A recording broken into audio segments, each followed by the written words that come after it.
This year, I read more books than ever before. Here are my top 5 in no particular order. We got fiction and nonfiction on this list, but let's start things out with one of my favorite nonfiction books from this year, Discipline is Destiny by Ryan Holiday. Ryan Holiday is what you can call a modern Stoic. He writes books based on Stoic teachings.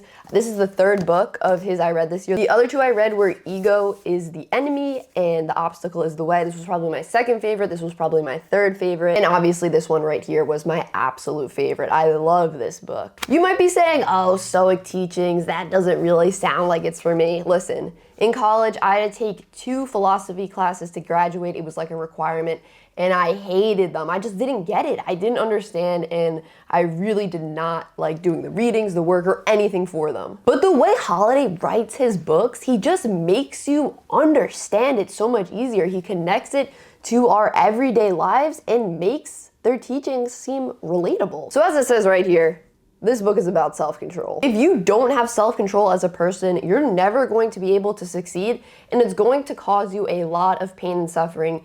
Even if it's not immediate, it's probably gonna be just farther down the road. One of the examples he uses in this book is Babe Ruth's eating habits.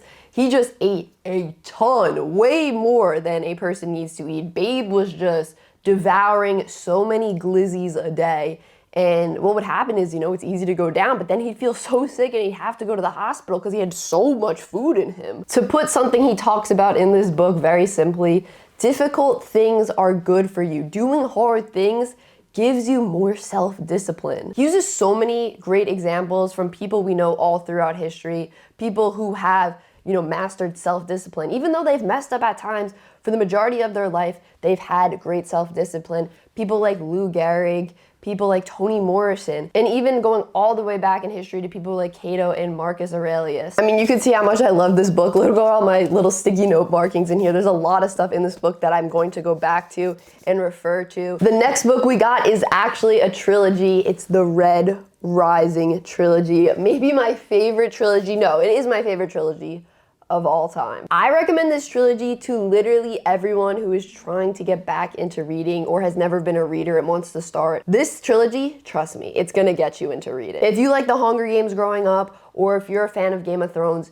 this is for you. The Red Rising trilogy, it's a sci-fi, fantasy, dystopian series following a young man named Dara. I don't want to go too much into it because I don't want to spoil it. And technically, I read the second 2 books this year. I read the first one last year. And let me just say this. The first book is trash compared to the last 2. Like, the first book is good, you'll like it, but then you read the second 2 and you're like, oh my gosh, these are both 5 out of 5 stars. Just amazing books. I can't decide which one I like more out of the second one, which is Golden Sun, and the third one, which is Morning Star. These are the type of books you get into bed at 11 o'clock with and be like, yeah, I'm just gonna read for half an hour before bed. And then you check on your phone and you're like, oh my gosh, it's 2 in the morning. Like, you have no idea that much time just passed. You're just so wrapped up in the story. This trilogy has the best written characters out of probably any book I've read ever. Pierce Brown just absolutely nails it with the character development and makes you care so much about these characters. I care so much about them. I love them. I love them. The amount of times I've gasped or said, oh my gosh, out loud around people while reading these books is actually insane. I have no control over the gasp when I read these books. They have everything. The plot twist, the drama, the action, the great characters, like I said. You gotta read this. These books hold a very, very special place in my heart. I love these books. Book number 3, we're going back to nonfiction, and we got Can't Hurt Me by David Goggins. This is one of the most inspiring books I've ever read, and it really changed the way I view a lot of things in life, especially challenges in things that are hard and uncomfortable. If you're in a rut or you feel like, hey, I just need a kick in the butt, this book is for you. So Can't Hurt Me obviously follows the life of the author David Goggins and all the obstacles he had to overcome from as early as his childhood. And me saying obstacles, like, that feels like me underplaying what he had to go through. Like, the word obstacles just doesn't do justice what this man went through and overcame in his life. He takes us through his journey from depressed and overweight to becoming a Navy SEAL and also an ultra marathon runner. This book honestly made me think, damn, I am so soft. Like, David Goggins just loves to do hard things. I also love at the end of each chapter, he has these challenges which basically tells you exactly what you can do to put into action what he just talked about in that previous chapter. It's a book that makes it really easy to not just read and be like, oh yeah, that was nice. Those are cool things you should be able to do. He says, here's how you can literally do that and start applying these things to your life right now. So I'm a runner too. I just started running this past year. I'm training for a half marathon right now.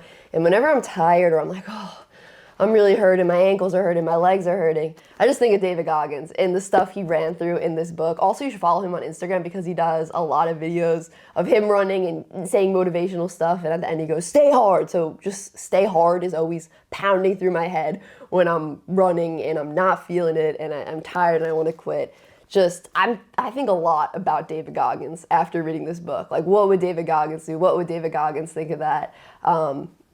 Really recommend this book. I think it could really change some people's lives, and I know it has. I've read online, changed people's lives entirely. So this next book or this next series, I feel kind of silly putting on this list because it seems like everyone has read these books except for me, and that is Harry Potter. So this year I'm like, wow, I'm 23 and I haven't read any of the Harry Potter books or seen any of the Harry Potter movies. I'm gonna read a book, then watch the movie. So I read the first book, then watched the first movie, read the second book, then read the second movie. Watched the second movie, read the second movie. The most recent one I completed was the third one, The Prisoner of Azkaban, and this is my favorite one by far so far out of the ones I've read. I'm gonna finish the series. I'm just taking my time with it. I don't wanna rush it. The plot really starts to thicken in this one and get complex, and you learn a lot more about this world in this book, and the stakes, I feel, just get a lot higher. So I don't like reading nonfiction books before bed because when I read nonfiction books, I read them very actively. You know, I use my little sticky notes, like as you can see here, to mark things off and annotate and things I want to come back to.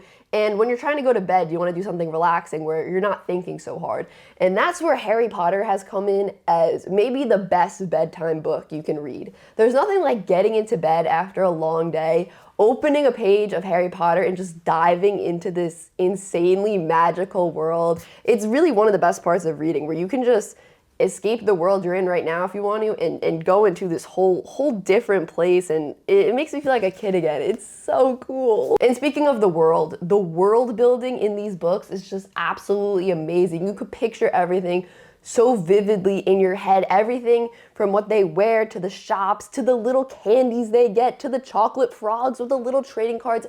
Everything is so detailed. It makes these books just such a joy to read. It really is magical. I know it's a book about wizards, but reading these books is a magical experience. That sounds so cliche and corny, but it really is. And for a book that's written for young adults and kids, it has a lot of plot twists and turns. So when I read these books, I'm like trying to guess what's gonna happen at the end, what's gonna get revealed, how they're gonna figure this all out, and I'm never right. Like, I can never predict what's gonna happen. These books have just so many twists and turns. It really keeps you on the edge of your seat for the whole read. And obviously the characters are just so great as well, just iconic characters like Harry, Ron, Hermione. You care so much about them even by the third book. You're just so invested in them and their lives.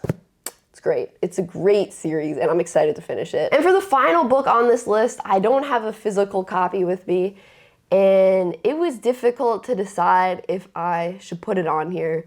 But it was a book I couldn't stop thinking about after I read it, so I decided, hey, that's what a good book is, right? Something that sticks with you for a long time. So the book is Catcher in the Rye, and I know this is kind of a controversial book. Some people say this book is a red flag if you like it.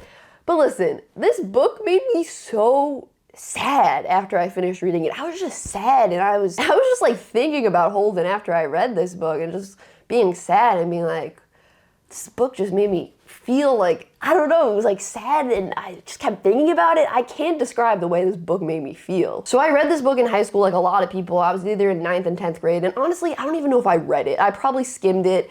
You know, you have so much homework in high school, so many books to read, so many textbooks, that you don't really read a book like you read a book now. You're reading it so you can pass the quiz or write an essay on it. I didn't remember anything that happened in this book. And not to spoil the ending, I was shocked at that last chapter there. I was like, what? that's what this all was? Like, that's where he was this whole time?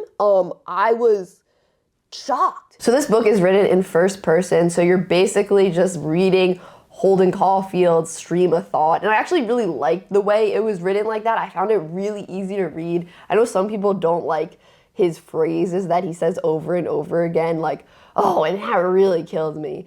And oh man, old John, he just killed me. But I found that funny and made it easier to read. It just gave the book personality. So many people don't like Holden. They think he's annoying and all this, but me, I feel so bad for him. I feel so bad for him. He's clearly depressed, lost in life. He just lost his younger brother, like he died, and he's having to process that at 16 years old at a boarding school. Seems like no one's really supporting him over that. Like, I just feel so bad for the guy. And then the end of the book, you're like, whoa, I don't want to spoil it, but this book left me feeling, I don't even know how, but sad, and just thinking about it and thinking like, damn, I hope Holden's okay. Like, I hope he's doing it right now. Like, I hope he figured out what he's passionate about in life, because he just seems so lost and so depressed.